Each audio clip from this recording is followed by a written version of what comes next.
Hi, my name is Tammy Roman, and I am really excited to be your child's 8th grade PE teacher this year.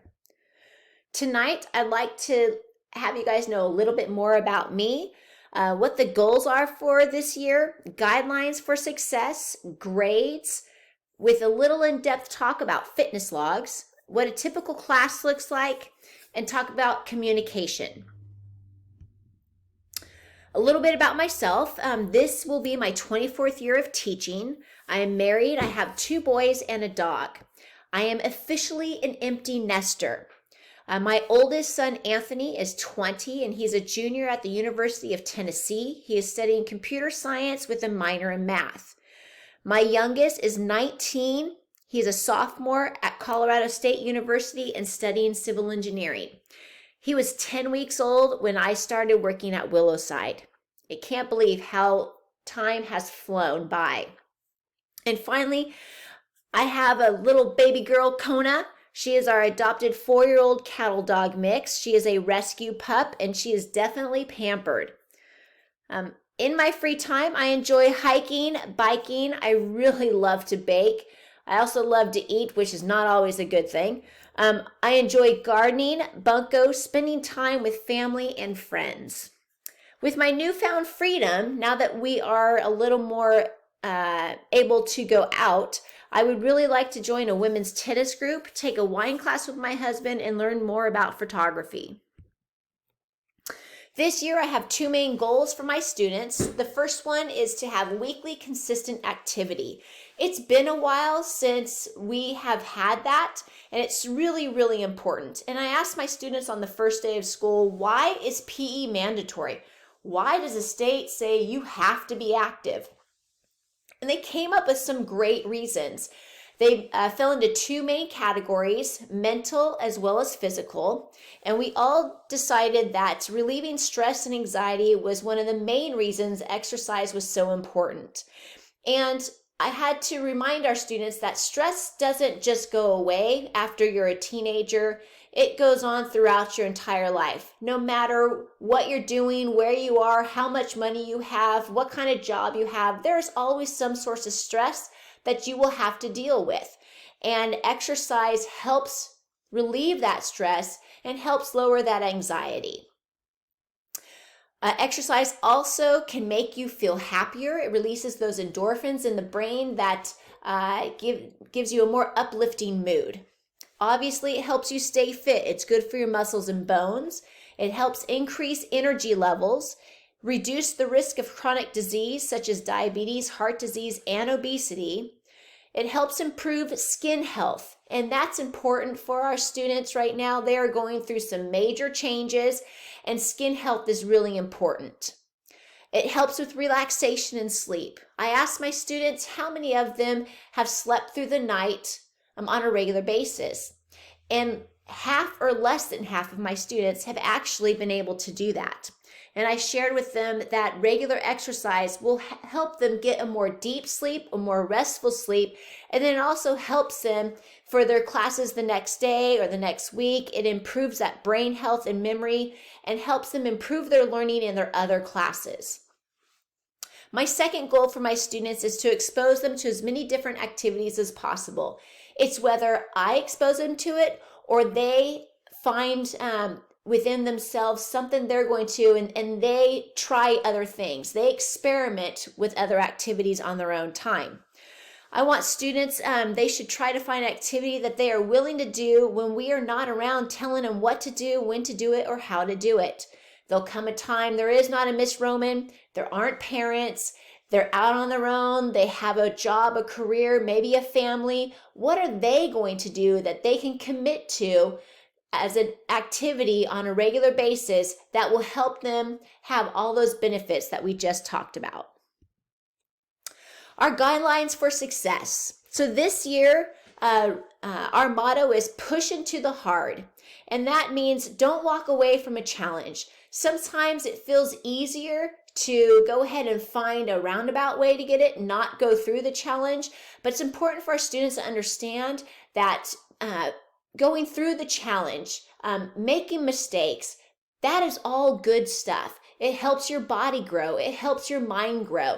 It is a good thing when things are difficult. That is okay, and they need to understand that. I have a lot of Romanisms. One of them is mind over matter. And my students had an experience with that on our first day of boot camp. They were asked to do quite a bit of running. There was a reality that some people were able to go faster than others, and that was okay. But all of my students at some point felt that their body said, I can't go anymore. And it was a mental training activity that they had to say, yes, you can finish, and you're not going to quit. And it was great to see everybody succeed. I didn't lose a single student. I haven't in 24 years, and I'm continuing that trend this year. They did a great job. Daily attendance is important, 100% effort, a positive attitude, making sure they're dressing down on a regular basis. I don't want students to be afraid to try new things. We have to remember we are not good at everything, and that is okay. Trying things, laughing with it, getting better, helping each other out, that is all part of building this positive community in PE. Obviously, I want my students to have fun. They may not have fun every single day, but at some point they will enjoy what they're doing. They need to like activity for them to be able to continue it on when I'm not here to tell them what to do. Finally, I do find it's really important that your child brings a water bottle to school so that we can refill water anytime and they have it anytime they want. That also helps with them being successful. Grades. Their main grade for PE will be their participation. They earn 10 points a day, 50 points a week, and those points are based on showing up on time, being fully dressed, 100% effort, a positive attitude, and trying all the time and being helpful towards others. We also have weekly fitness logs. Those are worth 10 points a week, and I'll get a little more in depth about that in just a moment. We also have timed miles every other week, and this is just a benchmark to see how students are growing in their cardiovascular endurance. We will do our first one next week. That will be their baseline, and we're hoping to improve over the course of the year. We also have homework, quizzes, and tests occasionally. Tests or quizzes are usually at the end of certain units so that they know the rules for games when we get into tournament play.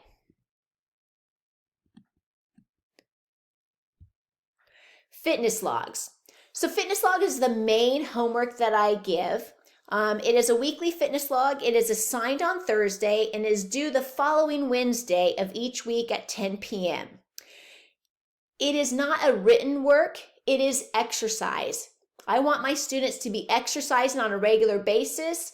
And so 2 hours approximately is about 20 minutes a day of exercise outside of our school day. So they need to have at least 2 hours of activity per week. Okay, if they have more than that, great. I want them to put it down, but the minimum is 2 hours. And it's going to be within their target heart rate, and I'll talk more with students about that. At least 1 hour of their fitness log has to be unorganized activity. That is biking, hiking, swimming, going to the gym, playing tennis. Maybe they're doing a pickup basketball game down at the park. Those are considered unorganized activities. I do have a lot of students who are doing organized activities, whether they're on certain sports teams. They have dance, gymnastic, martial arts. Those are all fantastic activities as well, but they have a coach that tells them they have practice at a certain time and what to do during that time. And that's great, but I also want my students to explore and experiment with other things they like to do. And they need to try to find something that they are willing to do on a regular basis when no one is there to tell them what to do. So that's the reason for the mandatory unorganized activity. With each fitness log, I also am requiring a parent signature. The parent signature is the student will earn 10 points, and that's with the picture of the signature and the date, because this is turned in online in the Google Classroom. If it doesn't have a parent signature, your child will receive 7 points. And I do not accept late assignments. The reason for that is it's a reoccurring assignment that happens every week, and I really don't believe in the fact that a student can make up exercise for a week that already has gone and passed. There will be an extra credit opportunity. I find it really important, and I think it's really important for families to communicate. And I know during this time we have teenagers that are trying to gain their independence. They don't want to talk as much. They shut the bedroom door, and I get it. But I really think it's important to talk to our kids, try to keep that communication open. And if they can earn extra credit by doing something with family, whether it's parents, siblings, cousins, grandparents, aunts and uncles, that is a plus and a bonus in my book. So if students do activity for an hour with family members, they can earn 2 extra credit points for that. And again, it just keeps that communication open between you and your child. A typical class, students have a few minutes at the beginning of class to change. They need to hustle out to where we're doing roll call. We'll have a short warm up with stretches. We'll include some sort of fitness strength training, have a cardio activity. Then we'll go into our unit activity. After boot camp, we'll start off with tennis. So we'll do our tennis activity for the majority of our class, and then they have time to change at the end. Communication is huge. So that's on my end as well as yours, as well as your students. So the best way to communicate with me is to reach me through email. And my email address is troman@ogusd.org. And this is really important, not if just there's questions why we're in person and such, but also if there's unforeseen issues, whether, we've had multiple of things, evacuations, we've had rolling electrical outages, COVID, all these kinds of things. So it seems like a multitude of things where we will not be in person. Communicating through email is going to be the best way for that. And I have Google Classroom set up for my students. They will be joining those classrooms in the next few days, and communication will go through the Google Classroom, as well as I will email parents just to make sure to cover all the bases. Please feel free to reach out to me if you have any questions at all, and I will get back to you as soon as possible. Again, I am really looking forward to being in person, full-time, full day, and I'll tell you, the students have been great. Even though they've been through boot camp, they are tired, they're sweating, they're slightly uncomfortable, and that is a great thing to know that your body is working hard. Have a wonderful day.